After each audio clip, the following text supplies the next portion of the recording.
बच्चों, आज हम पढ़ेंगे कक्षा 7वीं विषय हिंदी का यूनिट 1 का 8th लेसन जीवन नहीं मरा करता है। यह एक कविता है। इसके कवि हैं गोपाल दास सक्सेना नीरज। उनका परिचय, उनका जन्म 4 जनवरी 1924 को इटावा उत्तर प्रदेश में हुआ था। भारत सरकार के पद्मश्री और पद्म विभूषण जैसे अलंकरणों से अलंकृत गोपाल दास नीरज हिंदी काव्य जगत की गरिमा है। राष्ट्र कवि रामधारी सिंह दिनकर ने उन्हें हिंदी कवि की वीणा का नाम दिया था। हिंदी गीतों के पर्यायी बन चुके नीरज महाविद्यालय में प्राध्यापक भी रह चुके थे। नीरज ने बताया है कि एक बार असफल हो जाने के कारण सफलता पाने का प्रयास छोड़ा नहीं जा सकता। कहा भी जाता है कि सफलता कभी निश्चित नहीं होती और असफलता कभी अंतिम नहीं होती। हम जीवन की किसी एक घटना को केंद्र मानकर नहीं जी सकते, क्योंकि जीवन आगे बढ़ने के लिए है, रुक जाने के लिए नहीं है। हमेशा सकारात्मक रहिए, असफलता को स्वीकार कीजिए और उससे सबक लेकर नए उत्साह के साथ आगे बढ़िए। यही जीवन है। और उन्होंने इस कविता के माध्यम से यही बताने की कोशिश की है। और कविता इस प्रकार है। छिप छिप अश्रु बहाने वालों, मोती व्यर्थ लुटाने वालों, कुछ सपनों के मर जाने से जीवन नहीं मरा करता है, जीवन नहीं मरा करता है। माला बिखर गई तो क्या है, खुद ही हल हो गई समस्या। आंसू गर नीलाम हुए तो समझो पूरी हुई तपस्या।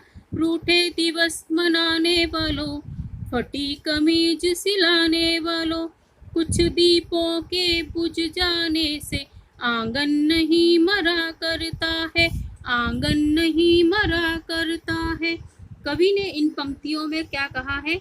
यदि हमारा कोई सपना पूरा न हो पाए या समय से पहले ही टूट जाए तो हमें निराश नहीं होना चाहिए, छिप छिप कर रोना नहीं चाहिए, आंसू रूपी मोतियों को व्यर्थ नहीं बहाना चाहिए। कुछ सपने यदि पूरे नहीं हो सके तो जीवन समाप्त नहीं हो जाता। माला यदि टूटकर बिखर गई तो चिंता नहीं करनी चाहिए। यदि हमारे आंसुओं पर लोगों का ध्यान जाता है तो समझना चाहिए कि हमारी तपस्या पूरी हो गई। परिस्थितियों से हारकर रूठ कर बैठ जाना समस्या का हल नहीं होता। यदि कमीज फट जाए तो उसे हम सिलकर फिर से पहन लेते हैं, उसे फेंक नहीं देते हैं। हमें यह ध्यान रखना चाहिए कि आंगन में जलते दीपों में से कुछ यदि बुझ जाएं तो बाकी दीपक आंगन में अपना प्रकाश समान रूप से हमेशा फैलाते रहते हैं। होता कुछ भी नहीं यहाँ पर, केवल जिल्द बदलती पोती, जैसे रात उतार चांदनी, पहने सुबह धूप की धोती।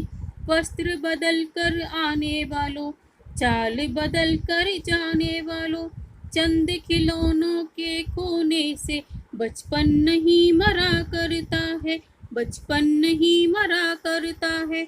इन पंक्तियों में कवि ने क्या कहा है? इस दुनिया में कुछ भी समाप्त नहीं होता, केवल उसका रूप बदलता रहता है। रात के बाद दिन का आना ऐसा लगता है मानो रात ने चांदनी रूपी वस्त्र उतारकर धूप रूपी वस्त्र पहन लिए हों।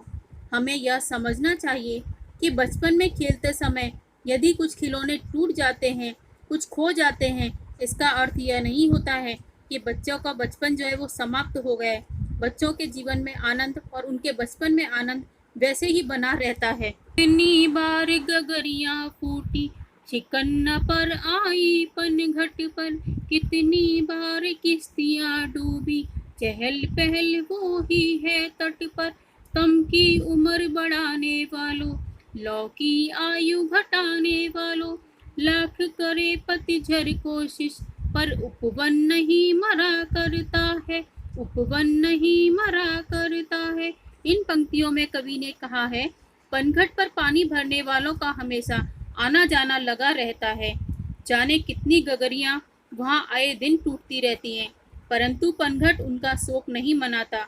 वहां की जो चहल पहल है उस पर गगरियों के फूटने का कोई फर्क नहीं पड़ता है। निराशावादी दृष्टिकोण रखने से मन मस्तिष्क में अंधेरा बढ़ता है और आशा रूपी प्रकाश की लौ की आयु कम हो जाती है। पतझड़ आता है, उपवन के पुष्प पत्ते सब झड़ जाते हैं, परंतु बसंत के आते ही सभी वृक्ष नए कोमल पत्तों से लद जाते हैं। पतझड़ की लाख कोशिशों के बाद भी उपवन हरा भरा रहता है। लूट लिया माली ने उपवन, लूटी न लेकिन गंध फूल की, तूफानों तक ने छेड़ा पर खिड़की बंद न हुई धूल की। नफरत गले लगाने वालों, सब पर धूल उड़ाने वालों, कुछ मुखड़ों की नाराजगी से जीव दर्पण नहीं मरा करता है, दर्पण नहीं मरा करता है। इन पंक्तियों में कवि ने कहा है, माली प्रतिदिन उपवन के सभी फूलों को तोड़ लेता है, लेकिन वह वहां फैली सुगंध नहीं लूट सकता। तूफान आते रहते हैं, परंतु सुगंध के स्रोत पर कुछ भी असर नहीं होता है। कुछ लोग सदा नफरत का भाव मन में लिए रहते हैं।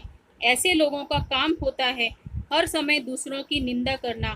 उन्हें दूसरों में कोई अच्छाई नजर नहीं आती है, लेकिन ये भूल जाते हैं कि दर्पण का काम होता है केवल सच्चाई दिखाना, और वह अपना कार्य हमेशा करता रहता है। पाठ के कुछ शब्दार्थ हैं: अश्रु आंसू, समस्या परेशानी, दीप दिया, गगरी घड़ा, उपवन बाग, धूल मिट्टी की परत, दर्पण आईना, गंध वास। Please like, share and subscribe my channel. Thank you.